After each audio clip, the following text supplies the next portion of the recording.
Et bienvenue, trailers, trailers, runneuses, runners, dans ce nouvel épisode du 5 km à l'Ultra Trail, podcast qui partage des conseils pour que vous puissiez courir et atteindre vos objectifs personnels dans la course à pied. Allez, un épisode aujourd'hui qui m'a été inspiré par Lilian Mériot, qui est Roche de l'Extrême sur Instagram. Voilà, il m'a contacté suite à un problème au niveau du tibia. Voilà, et ce qui me fait rebondir de suite sur la notion de progressivité, qui est le sujet de ma newsletter d'aujourd'hui, à l'heure où tu vas écouter normalement. Enfin, l'épisode sort le vendredi, donc là, du coup, c'est pour la newsletter de ce vendredi 12 janvier, voilà, sur la notion de progressivité et comment la mettre en place. Et du coup, il m'a contacté il y a déjà quelques jours en me disant quand je cours actuellement, j'ai super mal au tibia et dès que j'arrête, j'ai plus aucune douleur en fait. Voilà, donc il a été faire des examens. Il m'a dit aujourd'hui, ce matin même. Il m'a dit en fait qu'il a donc diagnostiqué une périostite. Périostite, pas de surprise. Il se prépare à faire son triathlon. Il part de zéro. Il a commencé en juillet-août de l'année dernière, déjà 2023. Et dans 6-7 mois, au mois de juillet, il fait son premier triathlon. Donc il s'entraîne natation, vélo et course à pied. Donc effectivement, il est en train d'augmenter gentiment le volume. Et du coup, il s'est un petit peu fait mal. Alors, périostite, la périostite, c'est quoi ? C'est une inflammation du périoste. C'est une membrane qui recouvre les os longs comme le tibia. Alors, qu'est-ce qui déclenche cette histoire ? En fait, il y a plusieurs possibilités de se faire mal, comme il l'a fait, soit par une variation importante et brutale en fait de la charge d'entraînement. Tu y vas trop vite, trop fort. Voilà, notion de progressivité. Là, typiquement, je pense que c'est l'une des principales causes des gens qui ont une périostite, et tout ce qui est ligamentaire, tendons aussi, tendinite et compagnie. C'est qu'on augmente en fait les tendons, les ligaments sont soumis un petit peu trop rapidement à une charge d'entraînement, d'effort un peu trop intense, trop rapidement. Il n'a pas le temps de s'adapter et du coup, il te dit « Aïe, je suis inflammé, arrête-toi ». Donc, c'est le premier déclencheur, on va dire, pour avoir une périostite. Ensuite, le deuxième, c'est de courir sur... Alors, c'est un tout, mais c'est courir sur des pistes, des surfaces inhabituelles comme des pistes synthétiques. Tout ce qui est sol dur. Alors que les pistes d'athlétisme, elles sont normalement, quand elles sont neuves, elles sont souples, elles sont vraiment souples. Par contre, elles perdent de leur souplesse au fur et à mesure, malheureusement. Mais c'est vrai que moi, j'ai eu la chance de pouvoir courir sur une piste qui avait été refaite. Et c'est top, c'est vraiment top. C'est surprenant. Moi, je cours en plus avant-pied et j'avais l'impression d'avoir des petits coussinets à la place des semelles. C'était assez bluffant. Ça doit être un peu chiant au niveau quand tu fais du fractionné un petit peu fort, tu vois, de se faire amortir un petit peu. Tu perds un petit peu de rebond. C'est un petit peu... tu perds... il y a une partie d'énergie qui va dans le sol, mais assez vite, la surface, je pense, se durcit un peu. Donc le fait de courir sur des surfaces un peu inhabituelles qui sont relativement dures, ça peut ne pas aider. Et ensuite, le port des chaussures. Voilà, le port des chaussures inadaptées, parce que on tente, on regarde. C'est compliqué de trouver. C'est compliqué. Disons que c'est pas facile, aussi facile que l'on pense, de trouver une paire de chaussures à sa taille. On tente. Moi le premier, on regarde le drop, et encore au début on ne regarde pas forcément le drop, sauf un drop 0, on sera au courant, mais on ne sait pas trop ce que c'est. On regarde dans les magasins, on regarde un peu la gueule que ça a, quelle marque nous fait de l'œil, c'est plutôt du visuel. Puis après on regarde un peu les caractéristiques, ok, ça marche, et puis voilà, on tente. On tente sur une marque, Saucony, Brooks, Oka, Salomon, et j'en passe, et des meilleurs, Mizuno, Nike, la Pegasus par exemple. J'en ai une paire d'ailleurs sur route, le chausson est assez petit. Alors moi j'ai un pied fin, c'est vrai que la Nike Pegasus, elle a déjà quelques années. Ça m'a fait penser à la Salomon qui avait le chausson fin, c'est-à-dire que la chaussure est près du pied, t'as pas trop de place, donc si t'as le pied large, bon peut-être à éviter. Mais moi j'ai un pied fin, donc c'est cool. Je suis assez content. Après, j'avais l'habitude de courir en Oka, moi.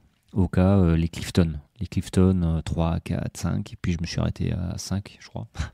Parce qu'après, bon voilà, l'appel des cailloux a été le plus fort. Mais je reviendrai certainement faire un petit peu de route pour le fun et voir un petit peu où j'en suis sur la route, en marathon notamment.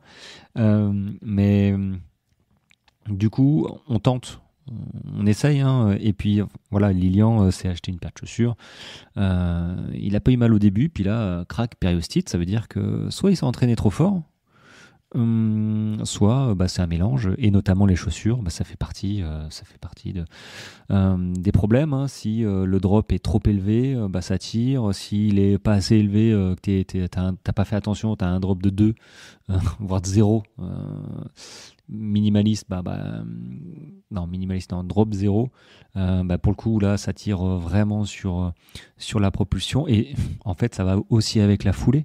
Si tu as une foulée, on va dire de débutant, donc tu fais pas attention vraiment comment tu cours, tu optimises pas ta foulée, forcément, les répercussions se font vraiment un petit peu plus brutalement que moi. Par exemple, hein, quand je cours, le point d'impact est sous le bassin, j'ai des petites foulées rapides finalement. J'ai une foulée médio-pied, mais bon, tu peux être talon, c'est pas très important. Mais il faut vraiment que ton point d'impact soit sous ton bassin. Donc fais un petit peu attention quand tu cours, de voir, de checker un petit peu ta technique de course, parce que c'est hyper important pour la prévention des blessures. Mais là, pour le coup, une chaussure pas assez adaptée à toi, voilà, ça fait partie de l'expérience, de se dire, ok, cette marque ou ce drop, j'ai pas fait attention, il y a un drop, je sais pas moi, 12, c'est trop pour moi, voilà, je passe. Et du coup, c'est un petit peu ce qu'on lui a conseillé à Lilian. Donc il va se diriger sur des Nike Pegasus avec un drop moyen, mixte, j'ai pas regardé, mais ça doit être entre 6 et 8.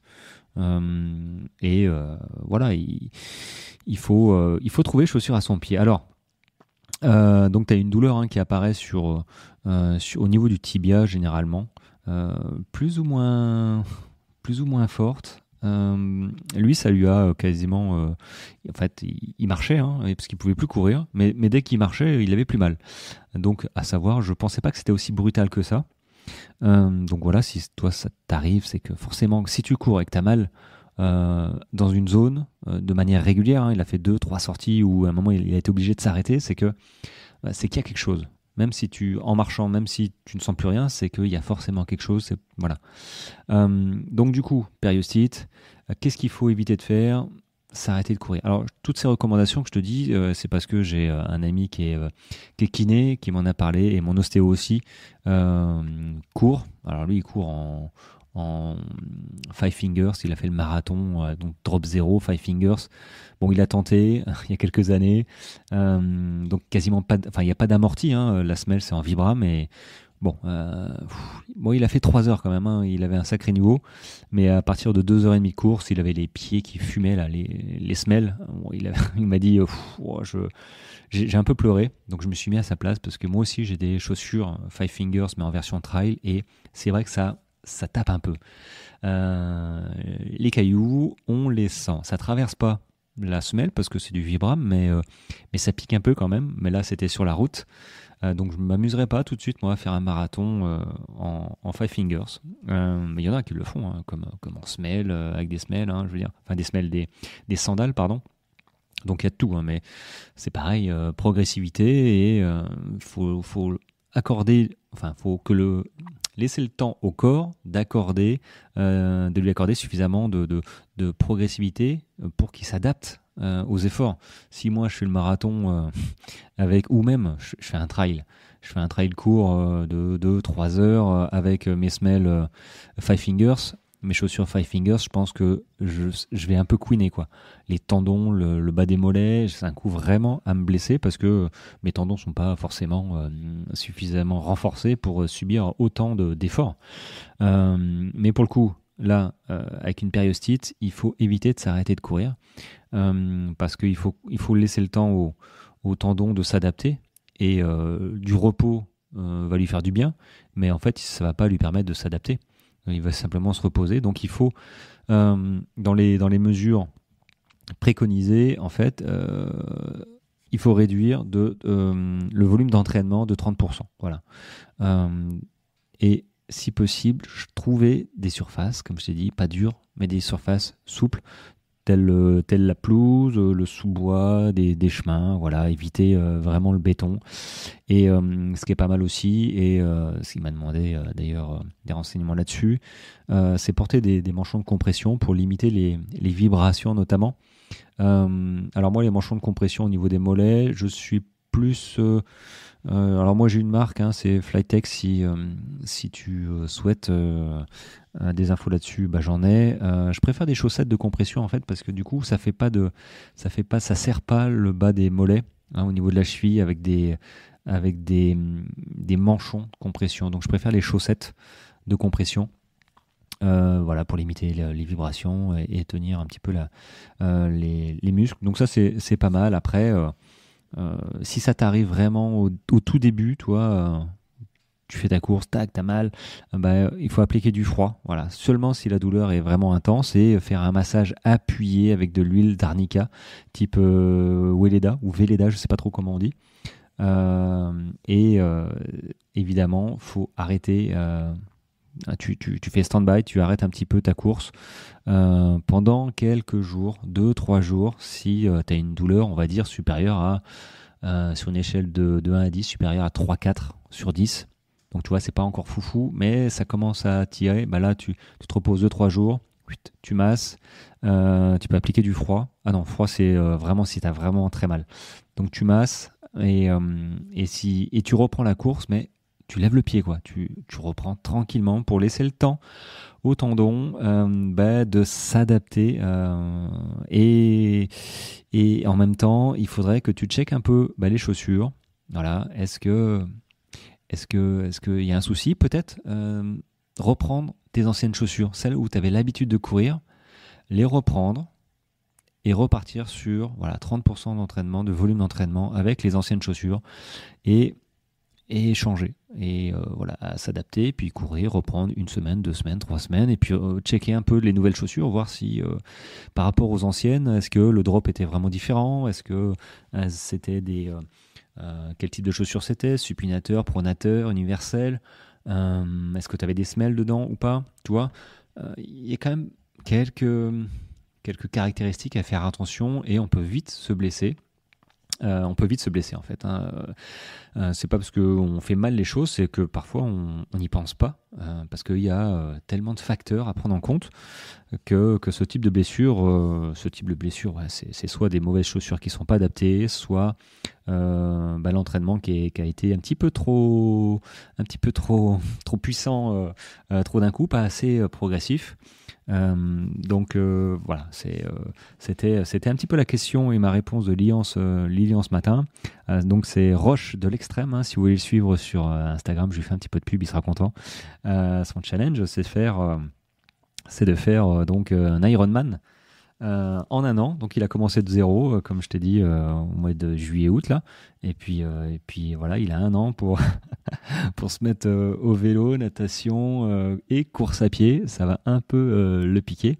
Et si tu veux le retrouver, c'est l'épisode 40. Voilà, mon entretien avec Lilian. Épisode 40, tu le retrouveras. Et il va parler de ces types d'entraînement, ses expériences, tu verras.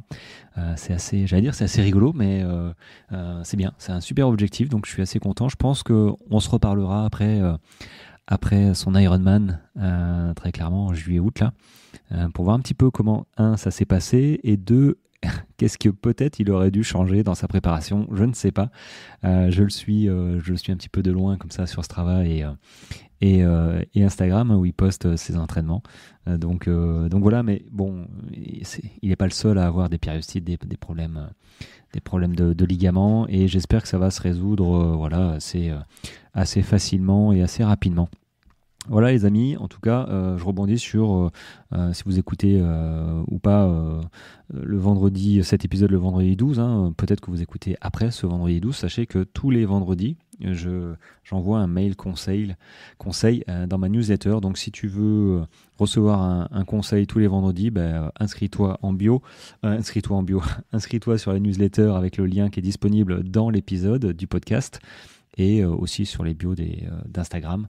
Ce sera avec plaisir, et notamment celui du vendredi 12 janvier, c'est sur la notion de progressivité.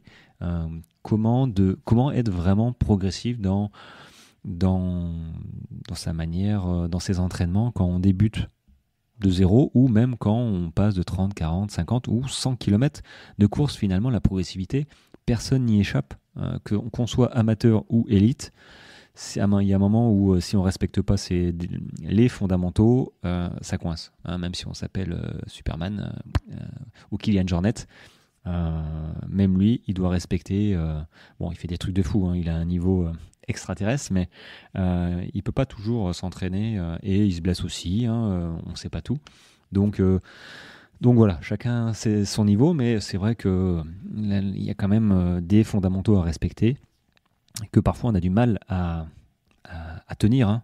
Quand on commence à être bien, physiquement, dans les entraînements, on a la pression aussi du calendrier qui fait qu'il y a la course qui se rapproche, on a du mal à être progressif parfois, et puis parfois peut-être qu'on tombe sur des plans d'entraînement qui sont pas du tout progressifs, qui sont pas adaptés à notre niveau. Donc là c'est aussi compliqué. Donc là si toi tu sens que t'es pas fit, que t'as un petit souci là-dessus, écoute, moi j'accompagne des sportifs comme ça à atteindre, alors pas forcément que des marathons, hein, sur tout type de course, mais voilà, si je peux t'aider à te coacher, écoute, et atteindre tes objectifs, tu me dis et je te renseignerai via un petit vocal sur WhatsApp avec plaisir. Bon, petite capsule du jour terminée. On se retrouve demain pour une nouvelle petite capsule. En tout cas, merci de votre écoute, de ton écoute, ça me fait super plaisir. Et puis voilà, allez, à demain, ciao ciao.